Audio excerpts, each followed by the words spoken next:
Okay.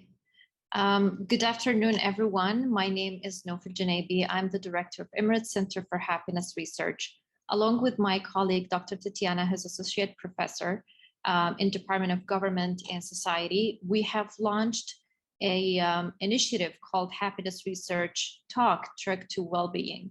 The aim of these talk series is to educate the population about the research around well-being. We know it's relatively new science, especially in our region, and how can the findings of the science promote our own well-being as well as our community well-being.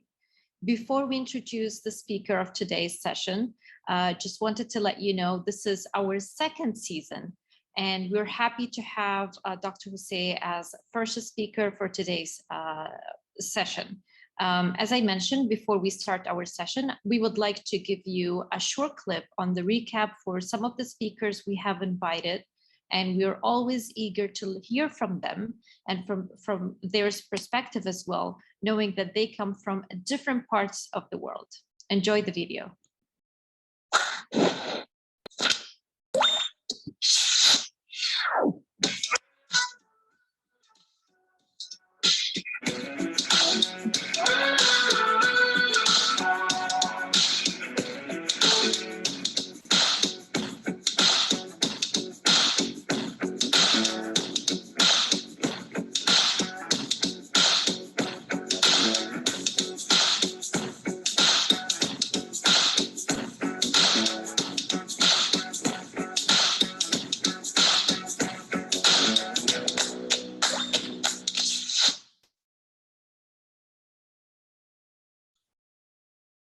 Thank you. The floor is yours, dear Dr. Tatiana.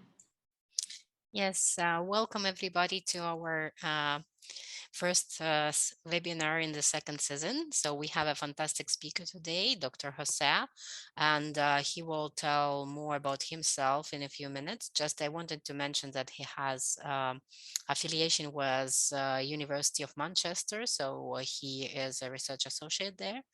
And also he was granted a very prestigious research grant in the UAE to study Emirati youth, so by Al Qasmi Foundation. So maybe you will start your talk, Dr. Jose, by saying a few words about this foundation so that other researchers can apply, because indeed they do a great job in terms of different oriented policy making research, applied research, and not only on well-being, but also related to well-being and happiness. So probably it would be very interesting. And a few words about yourself, whatever you need to explain. And usually we have like 40 minutes for the speaker, like 40 minutes for the speaker to give a lecture. And then we will collect questions. So you have two options, either to type your question in the chat, so while their guest speaker is presenting, or you can raise up your hand and give your question at the end of the presentation. So you're most welcome, Dr. Jose. We are very happy to see you here, and the floor is yours with a fascinating topic today about youth happiness and well-being in the UAE. Thank you, Tatiana. Yes, you can share the screen. So yes, perfect. Thank you very much, Tatiana and Nuf, for the invitation to present at this seminar series or series of talks about happiness research. So yes, my name is Jose Marquez. I am a research associate at the University of Manchester. I do research on well-being, and I'm also a visiting scholar at the Al Qasmi Foundation for Policy Research. So this foundation is based in Ras Al Khaimah, and they are very interested in projects around education and health and young people. And they also have very good funding opportunities for researchers who are both based in the United Arab Emirates, in the region, and anywhere in the world. So this research was funded by the Al Qasmi Foundation for Policy Research. I got to visit the United Arab Emirates in March. So I spent some time talking to people, to local people, try to make sense of the findings that emerged from my research. And well, the Al-Qasimi Foundation, they have different opportunities to apply for funding for PhD students and more faculty staff. And also they have some specific grant programs for if you have any project in mind, that's an organization that you can apply for funding. And yes, totally recommend it. So today's session is going to be about the young people's well-being in the UAE. I hope we learn some interesting things today. I guess the first thing that I wanted to ask you is what does well-being mean to you?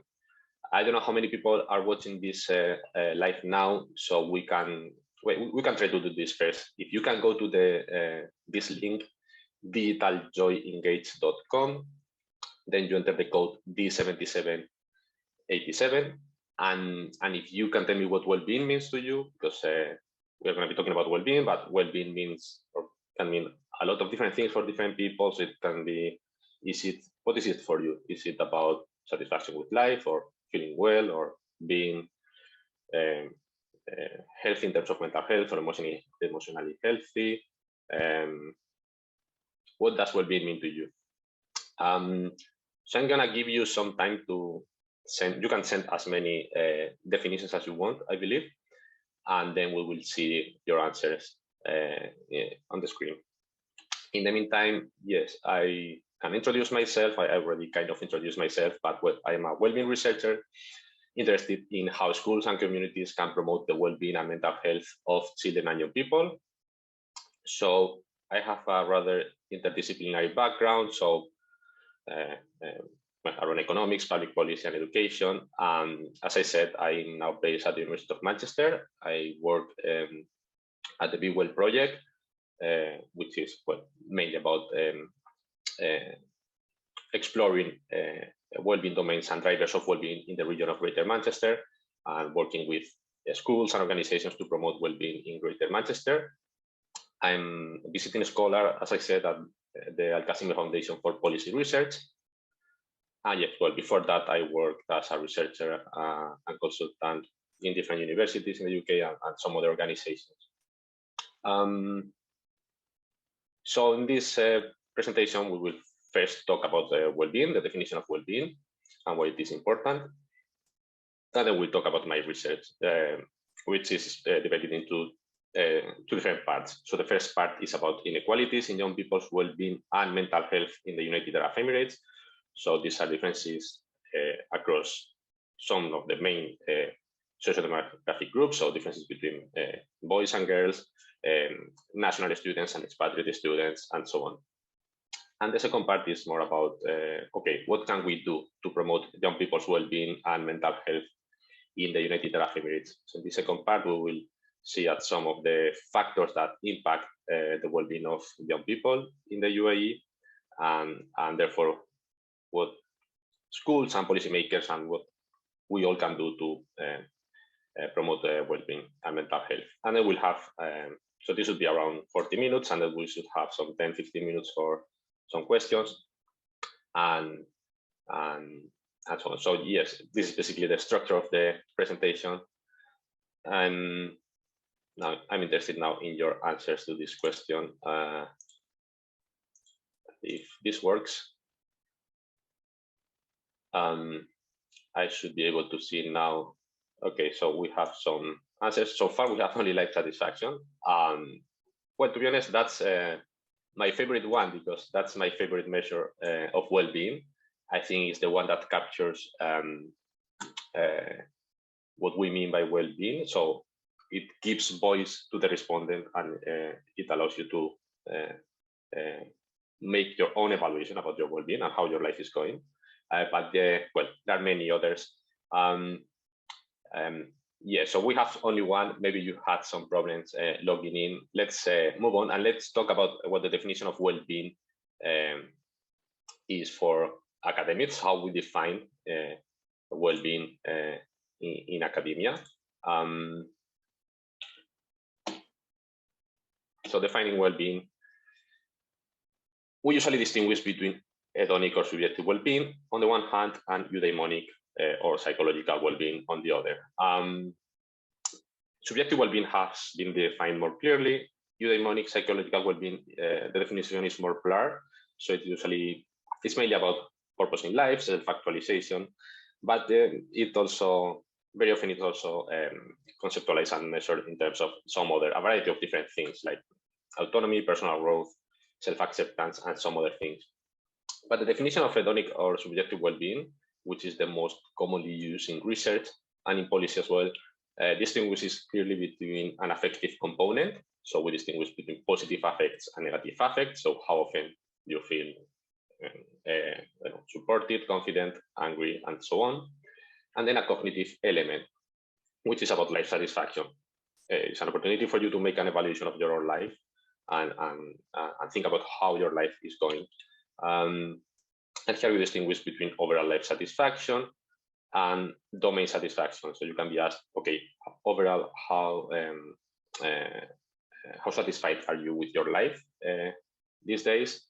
And then you can be asked also, how satisfied are you with different aspects of your life? So it's satisfaction with school, if you are a student, satisfaction with your relationships, with your family, some different things. So this is usually how, this is how well-being is conceptualized in the academia. Now, how is well-being different from mental health? Well, we used to consider them to be the opposite of the same spectrum, but we know now that these are not the same thing. Well-being and mental health are not the opposite of the same spectrum. They are different from each other. They can, so they have different correlates. They can follow different trajectories over the life course. And yes, some groups may report higher well-being but poor mental health and so on. And that's interesting. And there are some models that have been proposed to try to make sense of these conceptual differences. This is, for example, one of them in the complete state model of mental health, in which, well, you might report high well-being, but poor mental health. That's very unlikely, but it happens sometimes. Or the fact that you report mental health difficulties doesn't automatically mean that you report high well-being. So this, for example, based on a US sample, and yes, you find that although there is a correlation, and a strong correlation, they are not the same. And doing well in terms of well-being doesn't mean that you don't have mental problems, and the other way around. And we are going to see some examples of this in my research now, in some of the slides that I'm going to share with you. Why should we care about child well-being? I think this is so obvious that I'm going to skip it, and also because I want to have some more time for the discussion.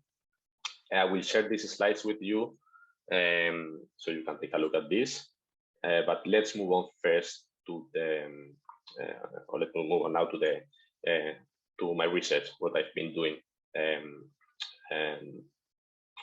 about students' well-being in the United Arab Emirates. So as I said, this research was funded by the Al-Qasim Foundation for Policy Research. I think because there might be some students watching this, maybe not now, but maybe at some point if this is going to be recorded and uploaded somewhere. So I'm going to try to explain this in a way that it might be helpful for students who are interested in this research topic. They have to write their dissertations or whatever, how you plan something like this in advance. So I hope this is helpful. So this was the first question that I asked myself. I was interested in whether levels of well-being and mental health differ across different groups of young people in the United Arab Emirates. So the first thing that you do when you are interested in, when you have a question like this that you want to find an answer for or to study, is when you go to the literature and see what previous research has shown. And so we know from research conducted in many countries that there are important inequalities in well-being and mental health across different groups. So we know, for example, that females tend to report lower well-being than males, or usually immigrants tend to report lower well-being than native or national students. In the context of the United Arab Emirates, we know that this is a very diverse country, and we have seen already some interesting inequalities in terms of, for example, academic outcomes. So this is from a paper that I co-authored with Dr. Luis Lambert and some other colleagues in the United Arab Emirates that focused on academic outcomes and how these differ for different groups of young people in the United Arab Emirates. So for example, females or girls do better than boys, they get better grades and perform better academically. Or for example, expatriate students tend to do better academically than national students. So we know that there are some important differences in terms of how your life is going in different aspects, also in the United Arab Emirates, but we don't know that much yet in terms of well-being and mental health. So I came up with this hypothesis that I wanted to test, to explore in this research. I assume that inequalities in well-being and mental health in the United Arab Emirates will be substantial, because we already see substantial inequalities in terms of academic outcomes, for example, but we also see substantial inequalities in terms of well-being and mental health in other countries for some different groups. And then the second hypothesis is that this will not always match inequalities in academic outcomes. So basically because this is what we see in other countries. So we usually see, for example, that females or girls do better in terms of academic outcomes, but they tend to do a little bit worse than males in terms of well-being, for example.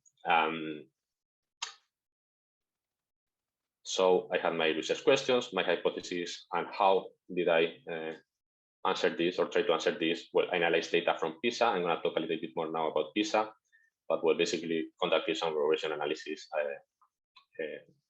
on the PISA dataset. The second research question was, as I said before, about exploring how we can promote young people's well-being and mental health in the United Arab Emirates. So again, I reviewed the literature. We know from research based in many other countries that there are some important factors that are important everywhere. So things like bullying. Bullying is something that is going to impact your well-being no matter where you live.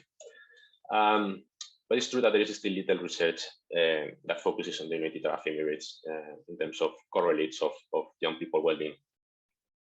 So my hypothesis for this second research question were, okay, there are some drivers that will be similar than those that we see in some other countries, as I said, for example, bullying, but there will be some context-specific issues that are specific to the United Arab Emirates, sorry. And that's basically because that's something that usually happens. There are always some issues that are specific to some countries that you don't observe in others. So that was the hypothesis. And again, so to answer these questions, I analyzed data from the PISA dataset. So this was data from PISA 2018. Well, this was collected in some 80 countries or something, including the United Arab Emirates. It focuses on 15-year-old students.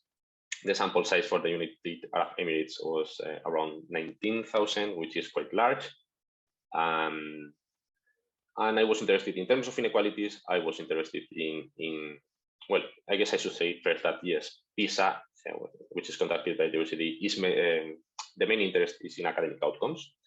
But since 2015, and especially in the 2018 study, they also collected very good information about well-being and mental health.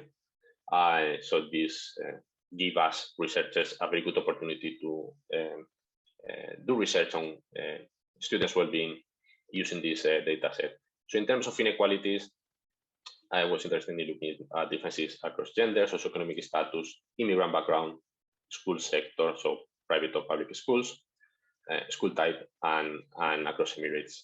And in terms of correlates, well, the main interest was to focus on drivers that are policy relevant, so things that we can act on, and schools, education authorities, and policymakers can do things about to promote the well-being of young people.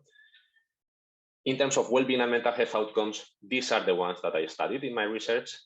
You will see that this match quite well the framework, the well-being definition framework that I just presented a couple of slides before. So we have satisfaction with life as a whole, satisfaction with 10 different life domains. So for example, satisfaction with how you use your time, with your body image or physical appearance, and so on. We have positive affects, negative affects, psychological well-being. In this case, it's only a variable on having a meaningful purpose in life or feeling that you have a meaningful purpose in life.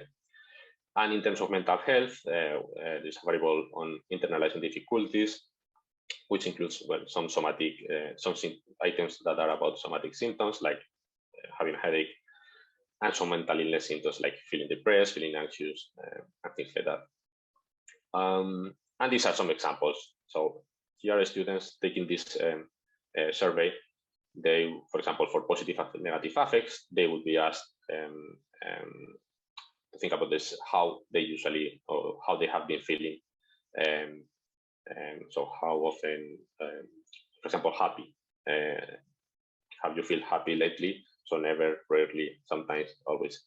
So by summing up the scores in these different items, you can create a scale of positive affects, negative affects, and similarly, you can do something like that with psychological well-being and the others. So yes, I think we are going to skip the poll, just in case the poll system is not working. But yes, because I'm interested in the inequalities or differences in well-being and mental health across different groups, one of the most relevant ones is differences between school types in the United Arab Emirates. So, and I had this question that I asked participants in other seminars to see what they would guess was about what type of school in the United Arab Emirates do you think that present the most negative well-being and mental health outcomes? Usually when I ask this question to young people, I had the opportunity to talk to some young people who were undergraduate students, age 19 or so, and actually some of them had taken the PISA test in 2018. And when asking young people about a question like this, they were quite good at making a good guess about the type of school that would present the most negative outcomes. When asking some other settings, let's say older adults, they were not that good at making a good guess in this case. I think that highlights the importance of talking to young people. Yeah, we are talking about well-being and mental health in young people in the United Arab Emirates. For many of the findings, you really need to ask young people to be able to make sense of some of these findings and to make sure that we are asking the right questions in the service and the questionnaire. So well, let's move on and let's see later on what the type of school was the one presenting the most negative well-being and mental health outcomes in the country. I'm going to try to explain this diagram here to you. Here I try to illustrate differences between national and expatriate students in well-being and mental health outcomes. So first you have here above a diagram, and then right below a table. So in the diagram, we have 5 variables. So we have 4 well-being domains and a mental health. So we have well-being, we have life satisfaction, positive affect, negative affect, and psychological well-being, and then 1 mental health outcome. So for each of them, you will see that you can score somewhere between -5 and minus 0.5, sorry, and 0.5.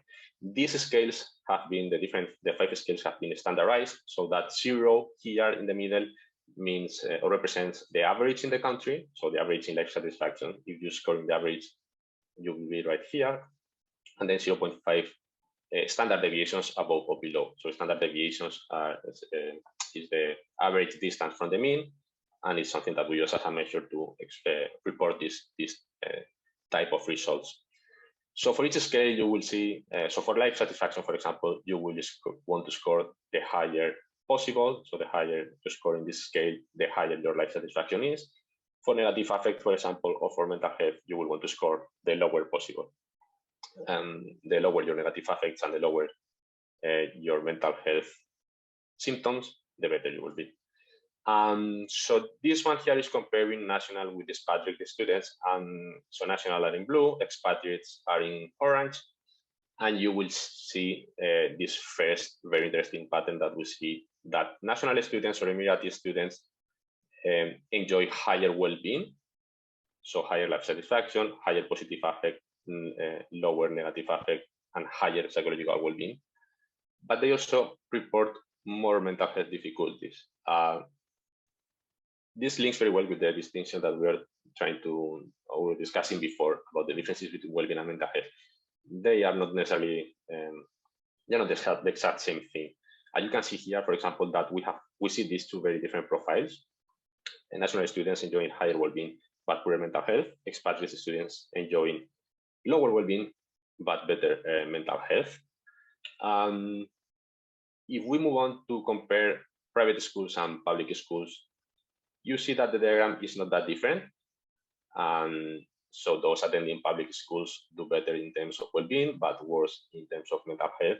So we say, okay, this is probably due to the fact that most students in public schools are Emirati students, and most students attending private schools are not Emirati.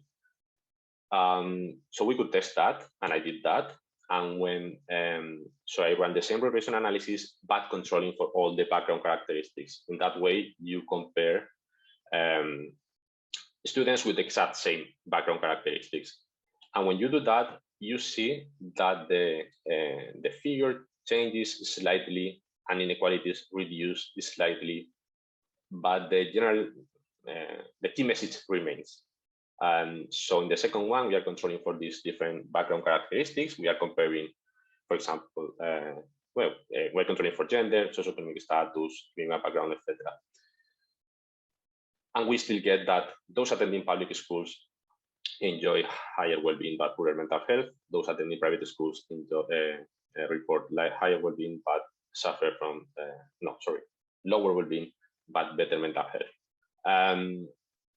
Controlling for the background. So if you are, for example, an Emirati student, you will report higher well-being in public schools than in private schools, but poorer mental health. So I ask you, what type of school do you think will present the most negative well-being and mental health outcomes? I remember asking this to first-year undergraduate students, and I got some very good answers that we can discuss now, but I'm going to show you the results first. So this is the diagram for the type of school. Now things get a bit more complicated because there are a lot of lines, a lot of colors, but the general idea, I'm going to summarize these findings in these bullet points here.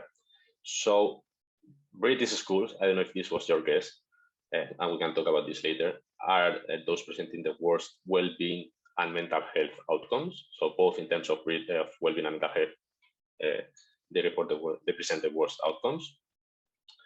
We also have students in technical or vocational education doing very relatively bad in terms of well-being and mental health.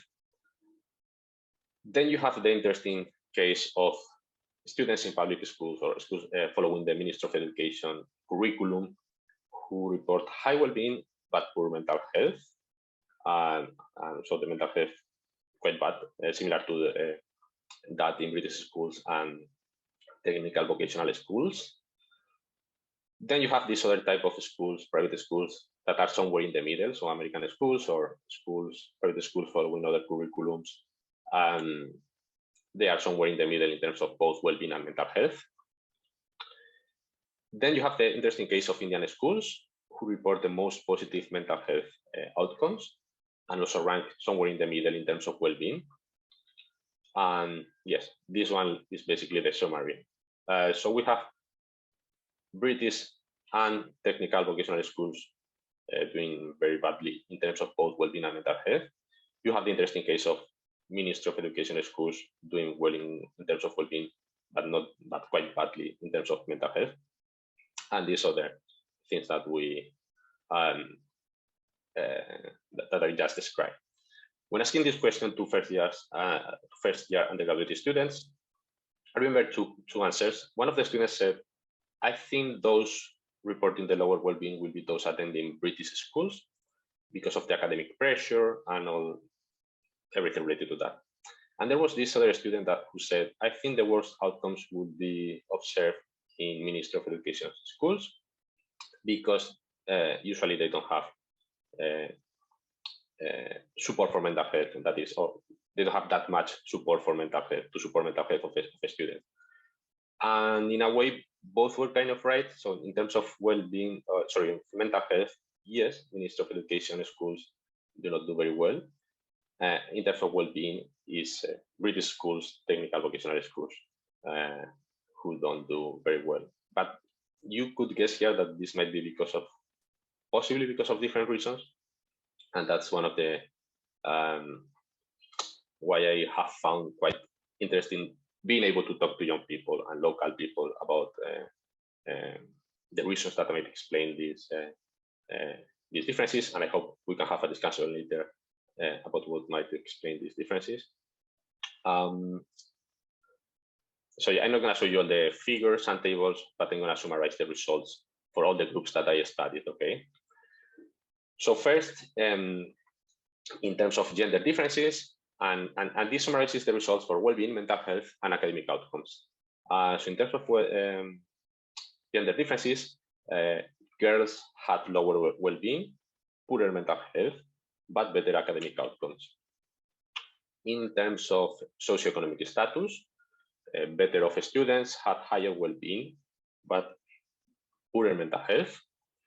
And they, as usually, this common, they had better academic outcomes. This is something commonly found in research.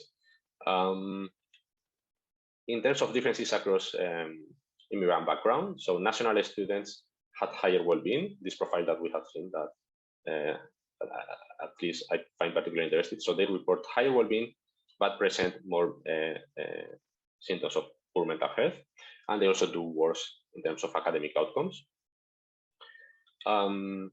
In terms of school sectors, or private schools and public schools, again, private schools or students attending private schools have lower well-being, but better mental health and better academic outcomes. In terms of school types, I just summarize this. I'm not going to repeat myself. This is the summary. You have, for example, the interesting finding that British schools are the best in terms of academic outcomes, but the worst in terms of both mental health and well-being. And we can talk about that more later. And these are the differences between or across the 7 Emirates. So you have that the northern you go, the small northern Emirates in general present the higher levels of well-being and better mental health. And the southern, more populated, maybe more westernized Emirates present the worst outcomes in terms of well-being and mental health. But again, for example, you have Dubai, which presents the best outcomes in terms of academic outcomes. But you see that also present the worst outcomes in terms of well-being and mental health. So I guess you might be guessing here, or you might be thinking, okay, we see that some groups are the best in terms of well-being, of academic outcomes, but the worst of well-being. So a question that a legitimate question would be, is there a trade-off between academic well-being and mental health, and well-being and mental health outcomes? Is it possible that we can either achieve well-being, positive well-being and mental health, or academic outcomes, but not both at the same time?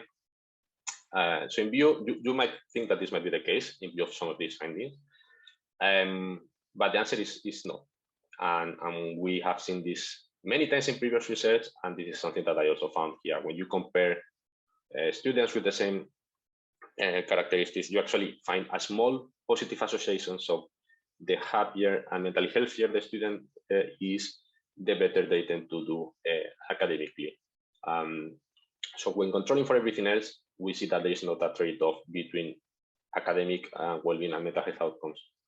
Schools, for example, should aim at promote both positive academic outcomes and at the same time positive well-being and mental health outcomes, because there is not a trade-off, and this is something that can be achieved and therefore should be a clear objective. Then we have seen some results in terms of well-being outcomes, but PISA also collected data about how satisfied are you with different aspects of your life. So this was another question. I think we're going to skip again the poll. But yes, in some other presentations, I ask people attending what type or what area of young people's life do you think they will be more dissatisfied with? I can tell you before we move to the next slide that for one of these 10 domains, young people in the United Arab Emirates are quite dissatisfied. Not many people got this one right. It's not easy to guess. Some people think about things, I don't know, the way you look or relationship with your parents, these sort of things. But no, that's not the case. The domain, I mean, you might be able to see this already, but I'm going to explain again this diagram here. We have now 11 domains instead of 5, so satisfaction with your life as a whole, and with your health, the way you look, etc. Now this time it is not reported in standard deviations. This is reported in terms of the proportion of the population reporting being satisfied with each of these domains and with life as a whole. So you will see this is in this particular example, this is a comparison between males and females. You will see that for all the domains, around 70% of the of young people in the United Arab Emirates report being satisfied with these different domains. But when you get to how you use your time, this drops dramatically to around 50%. So satisfaction with time use, with how you use your time, is a big problem in the country. It affects more or less similarly, for example, in this case, males and females, but it's a bit more problematic for females in this case. As I'm gonna show you now, problems with dissatisfaction with how you use your time is particularly a problem for those who are already more at risk of low well-being. Another thing that you might find interesting in this figure here is that you will see that females report, or the proportion of females reporting satisfaction with these different domains is greater, is slightly greater than the proportion of males for most of the domains. So the orange line here tends to be greater, with the exception of how you use your time, but also with the exception of satisfaction with your life as a whole. I think that's a very interesting finding, because it kind of shows you that these different life domains seem to be more important when it comes to assessing your life as a whole, seem to be, or might be more important for males than for females. Maybe we're not, or these domains here are not so representative of the life of females than the life of males. But it's interesting that when you ask individually about these different life satisfactions, girls tend to report higher satisfaction in most domains, but when it comes to assessing their life as a whole, they tend to report, or the proportion of those reporting being satisfied is smaller in this case for females. I think there is a yeah, within 5 minutes I can try. Yeah, sorry about that. So yes, as I said, it mainly affects, the problem with time use, it mainly affects those who are already at high risk of low well-being. So you will see here is for school type. It is a huge problem, especially again for British schools and technical and vocational. It's not such a big problem for those attending Ministry of Education schools. But yes, let's move on. Second research question, I can summarize, I can go to the summary of this one. The second research question was about, okay, how we can promote young people's well-being and mental health in the United Arab Emirates. So I focus on drivers of well-being and mental health. We already know that one of the main drivers is time use. We know that young people are dissatisfied with how they use their time.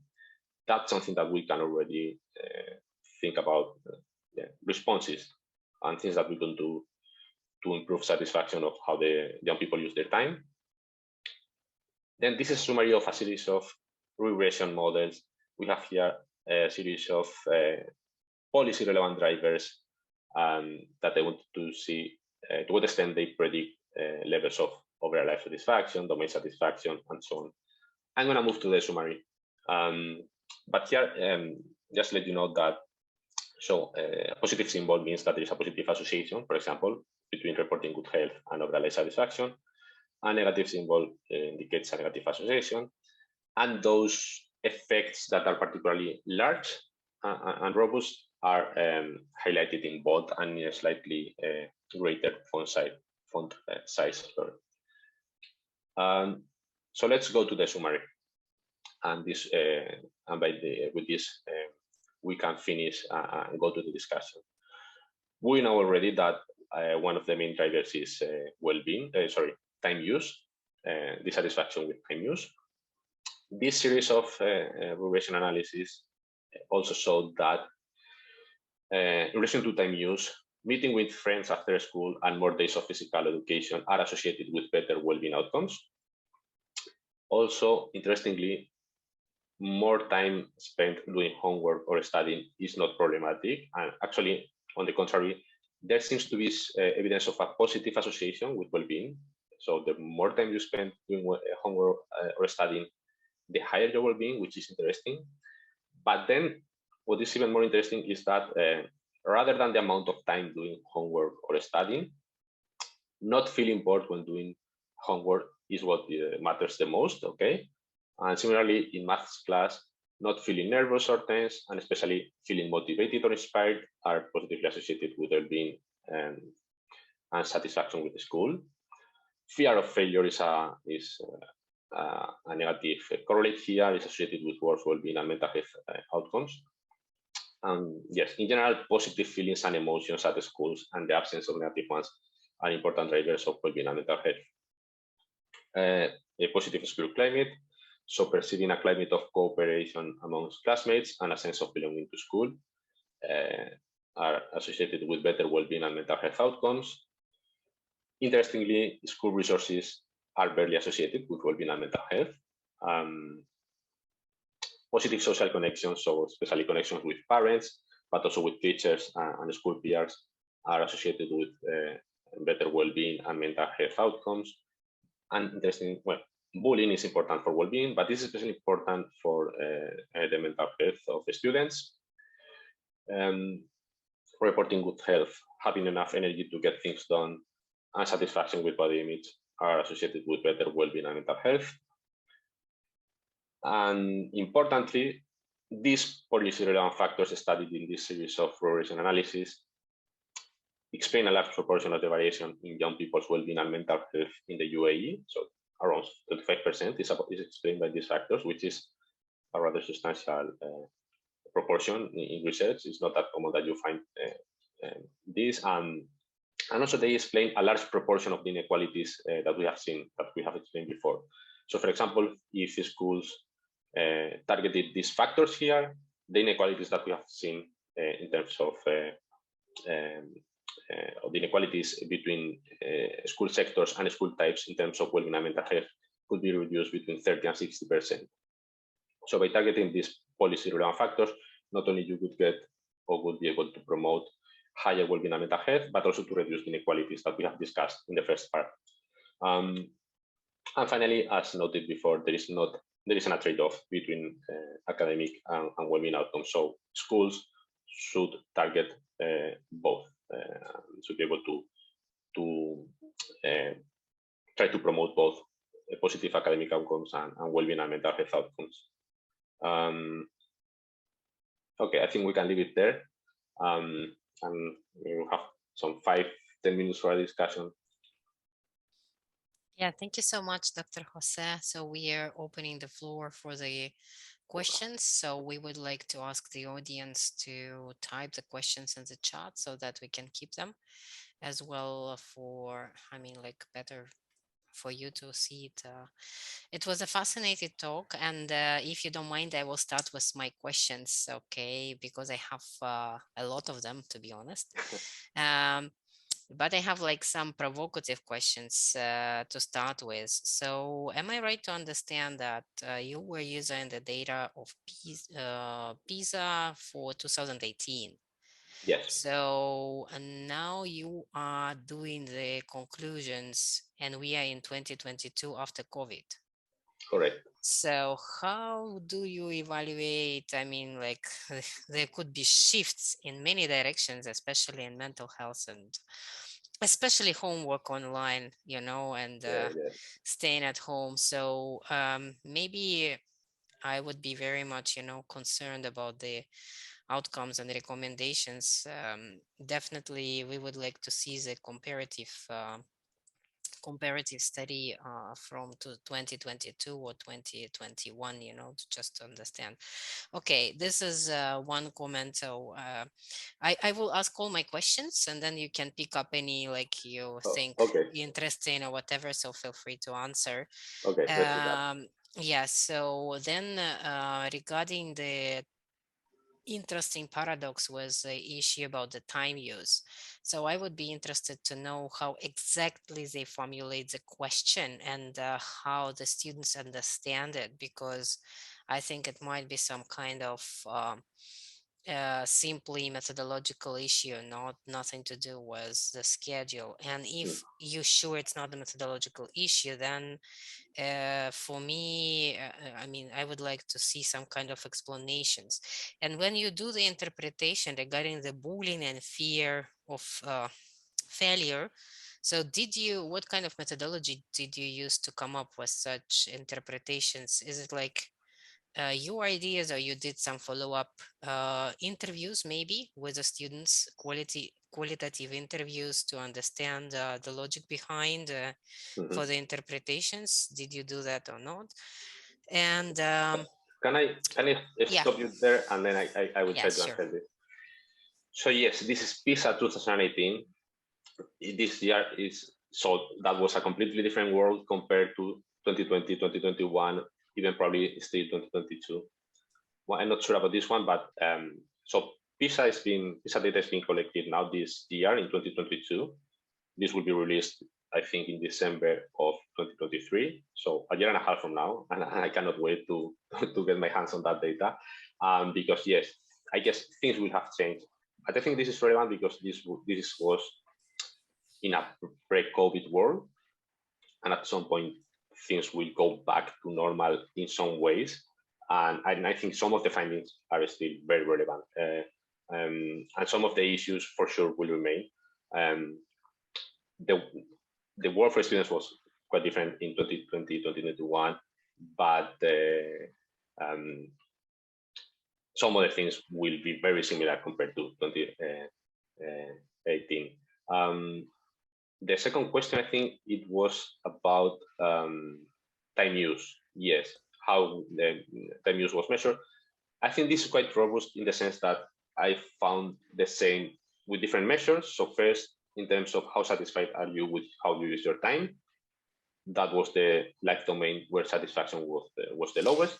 But there were also some other items like fear, for example. They asked again about this. Being satisfied with how you spent your time yesterday. That is correct?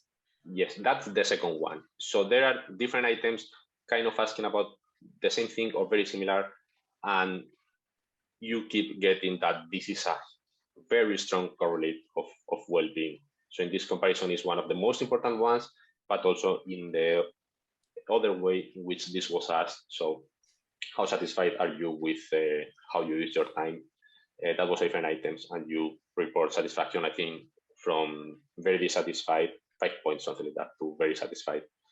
So this finding reveals very clearly, regardless, I mean, in different ways and through different items. So it wasn't only as a single question, but it was asked in two different ways at least. And in that sense, I think it's quite robust. I think there seems to be a problem. What was the next question, or the next?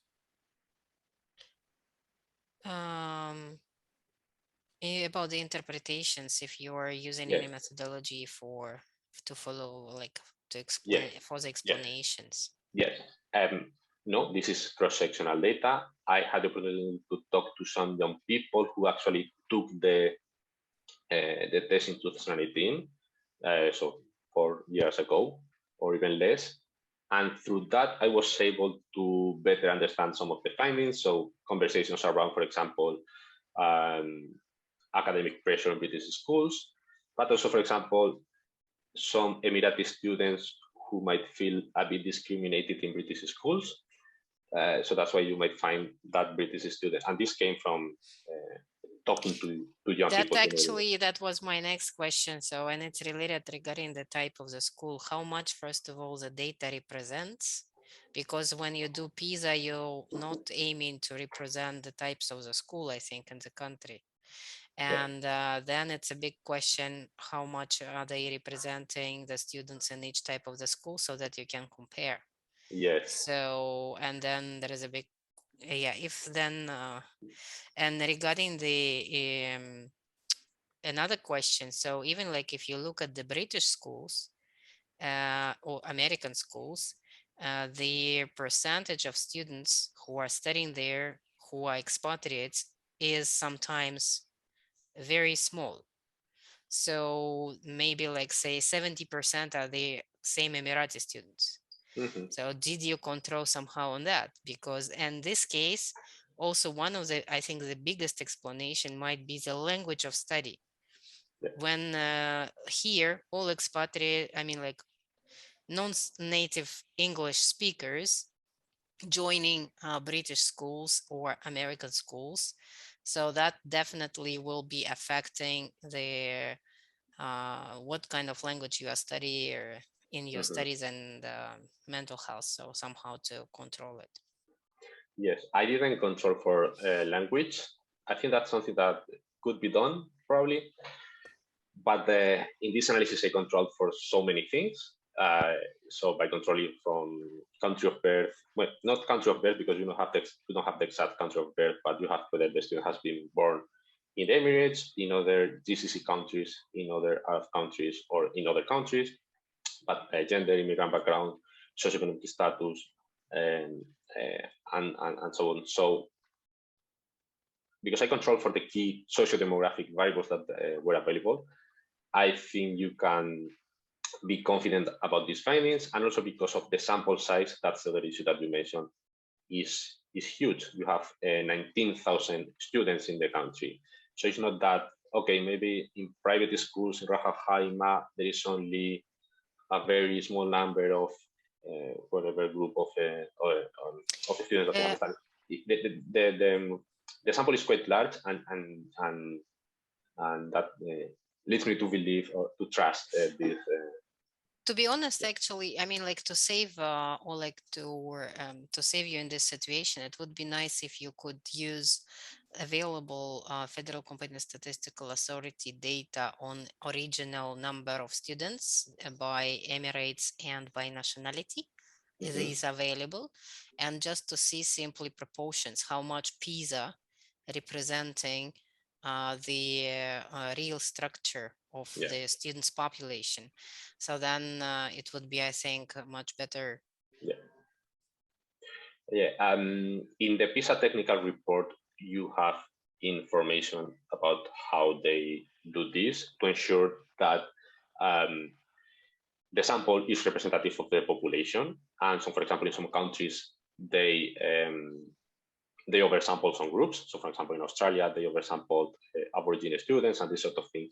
And then they report, the PISA technical report, they report this kind of a statistic that indicates the level of trust that you should put into this, in the sense that this is representative of the population. And so there are some issues for some countries, like for example, Malaysia. We know that we shouldn't be using data from Malaysia in 2015 or 18, I don't remember, because they didn't do a very good job at getting a representative sample. But that's not an issue. That doesn't seem to be an issue in the United Arab Emirates. But again, it would be about going to the PISA technical report and try to do more. We have one more question from Professor Han, but also I wanted just a quick question. Is it like for any other years PISA available, and how did you get the access to the data? So yes, PISA is publicly available in the OECD website. you have life satisfaction data in 2015, and in 2018, it's every 3 years. It's conducted every 3 years. Okay. So in 2018, you have all these measures that I have just presented. In the 2015, you only have life satisfaction.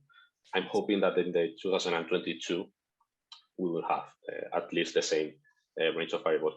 In some countries, they don't collect that much data on well-being, but the United Arab Emirates was one of the countries where data on a more diverse range of well-being outcomes was collected. But yes, 2015 is the okay. So let's ask Professor Han. I mean, like the opportunity to ask a question, and then we. Thank you, Tatiana. Thank you, Jose. Actually, this is very interesting talk, I would say. And I think Tatiana has covered all my questions, so I have nothing to add. The only thing is about the data. You mentioned about cross-sectional data 2018. I suppose this is the secondary data you used for your study, isn't it? Correct. Yes. Okay, so if that is the case, I'm just trying to understand actually the school survey in the England, and we need to go through a lot of ethical process. And when you are actually asking mental health issues, particularly for children, and it is actually a big business. So would you be able to say something about the ethical, process to collect the data? That's not part of your business, I would say, but it would be helpful for us to understand. So that's one thing. The other bit of pieces is about the methodological side, whereby we are making a strong conclusion across different schools and different medias. And we are trying to understand these academic outcomes, because English medium has different types of curriculum, and the other schools, the native students are going, they might have the local curriculum. So there might be some variations. To what extent actually you are standardizing the academic outcome of the students? So this is something actually it comes to my mind. Actually, this might be some of the issues in your research. Yes. In terms of ethical approvals and the process, I think that should be. I mean, I wasn't part of PISA, so I'm not. But this should be clearly explained in the PISA technical report. They need consent of parents to participate, for the children to participate, and I don't really know exactly how it works. But I think you made a very interesting point in terms of how good the academic outcomes variable is. And I think it's also important to reflect about how good the well-being and mental health variables that I studied are in the context of the United Arab Emirates, because these are measures of well-being that have a strong Western influence. So this is how well-being, not in the case of mental health, because that's about symptoms, but how well-being has been conceptualized in the Western world. And we know from research, cross-cultural research about well-being, that people from different cultures, even people speaking different languages, respond to questions about their well-being in different ways and interpret well-being in different ways. And there is, we need more research in the region to better understand how people in the region and the United Arab Emirates conceptualizes well-being, because they might understand well-being in different ways, and we are here using Western measures and Western approaches. In terms of the academic outcomes, yes, it's a PISA test that nothing is at stake. I can actually help maybe in this regard, because I was familiar how the data was collected, because we had presentations from Ministry of Education here, and no worries about the ethical approvals. They had done all correctly, and PISA is a very well-known organization for collecting collecting different countries' data. And regarding the tests and academic achievements, I think they have standardized tests. So within the PISA surveys, students also doing the standardized test on math and maybe literature and some other subjects where they can actually estimate the academic achievements. So I think it's like a long-lasting project collected by OECD. So yeah, that would be. Marita, you wanted to ask a question? Yes, I see that. No, in the yes, chat. I Yeah. just wanted to comment on that line that from what I know of PISA, and I looked at it several times, it is a very good, it's in general very good data in most of the countries, quite reliable. We use it a lot. I wasn't aware that there were so many questions on drivers of well-being. So really this is very, I find this this paper or this presentation really very useful, and it invites me to do something on that line too. So I would like to thank him. Also, I'm looking forward, yes, because I was going to comment on the same line. We have data from 2018. The good thing with PISA is that you can compare countries and that you can go backwards, so you have trends. And also it's very important to see the trends. And regarding the use of time, from what I saw in this presentation, there is a big say on the line of saying that the students needed like more socialization, because that is feeble in what we see in the answers, and also more gym or physical activity.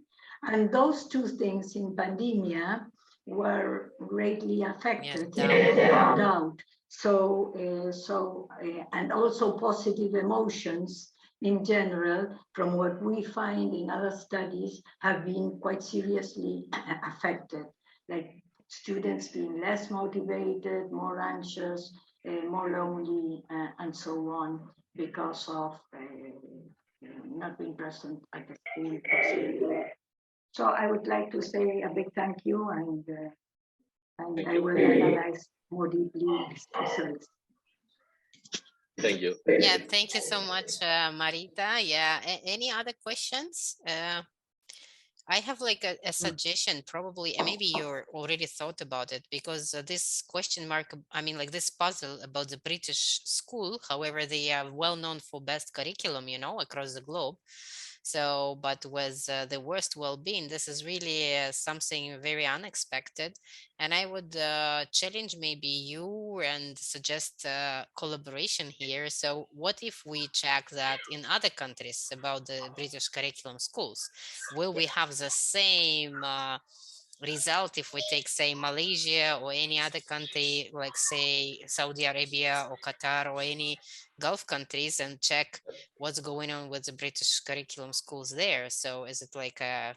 That's a very interesting question, and also links very well with what Marita just said about, or mentioned about trends. And so unfortunately, information about the type of school, British schools or American schools, was only available in the United Arab Emirates. So for example, I tried to see if this type of information was available in Qatar or in some other countries. It wasn't. But we kind of have a feeling that there is something wrong with British education and British schools for several reasons. So for example, as I said, life satisfaction data was collected in 2015 and 2018. So by that, I worked on a couple of papers looking at how life satisfaction had declined between 2015 and 2018. It seems that life satisfaction, well-being, and mental health are deteriorating worldwide. Life satisfaction declined between 2015 and 2018 in most of the countries that participated in PISA, but the countries where the top 4 countries that presented the largest decline in life satisfaction were the 4 UK nations, so Wales, Scotland, Northern Ireland, and England. And so I also decided to take a look at how this decline had been. I'm going to move to that slide. how this was revealed in the United Arab Emirates. Oops, sorry. I think I have this in the last slide. And so in the United Arab Emirates, life satisfaction between 2015 and 2019 declined on average. So in the 0.10 scale, decline of 0.4 points, that's a large decline as well. It also declined the proportion of those reporting being satisfied. But the group most affected by this decline was, again, British schools. So between 2015 and 2018, there was a huge 1 point decline in British schools in life satisfaction. This is exactly the time when the number of students, I think, enrolled in the British schools were more mainly from other national, mainly Emirati, maybe, because it was increase, right? So for British schools, it was like a fashion to, I mean, like the tendency to enroll the kids into the British curriculum. Okay, Ms. Noof has a question. So we have like a couple of more minutes because we started a bit late. I think we need to wrap up in 2 minutes, but first, Ms. Noof, yes, your question. Yeah, so my question is not around the research methodology at all, because as a research director, I'm always keen on, now that we have data, what do we do with it? So I want to hear your thoughts on, now that we know what drives some of the well-being elements in the UAE, how ready the schools are, and what can policymakers do about it, and what's the starting point, I would say? Yes, probably schools are not quite ready for this. We need to build capacity in schools to be able to collect data, analyze data, and try to respond to the data. And that's something that I guess education authorities in the country need to work with the schools to be able to facilitate this. We need to ask young people.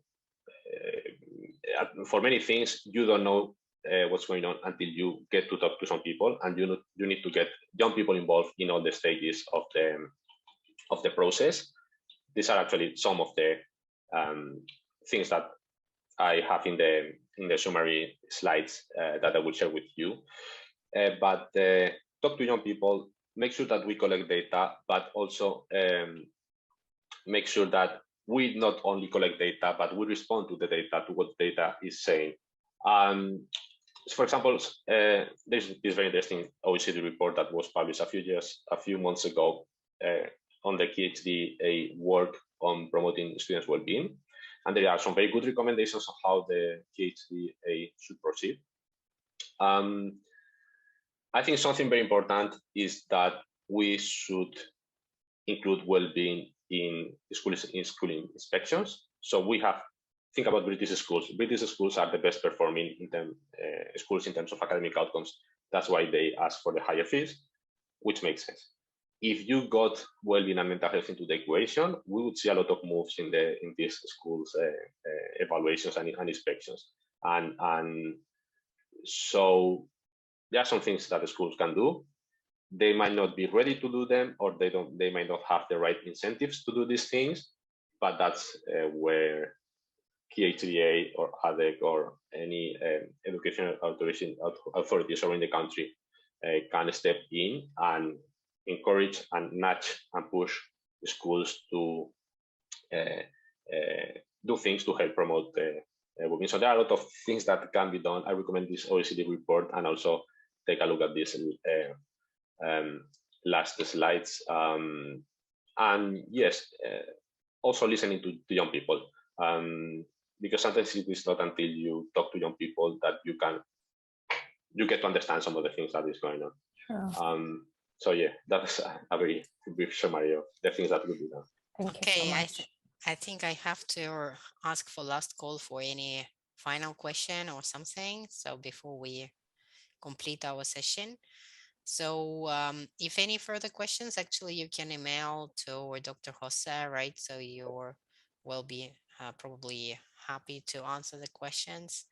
So, but definitely we all are very thankful for your presentation, indeed, especially that you get us to know more about the PISA data. I also didn't expect to find so many, items for the well-being for the students, and the results are really, really surprising. So I would not expect that. So really, there are more research puzzles and for further steps, Definitely. for the research. Yes. Thank you so much, Dr. Jose, and thank you so much, Ms. Noof, yes, for this brilliant session. And for all our participants, we're so happy to see all of you, and see you next time, very soon for another Very talk. soon. Yes, yes. So Thank you. thank you so much. Thank you. everyone. Bye bye. Bye-bye.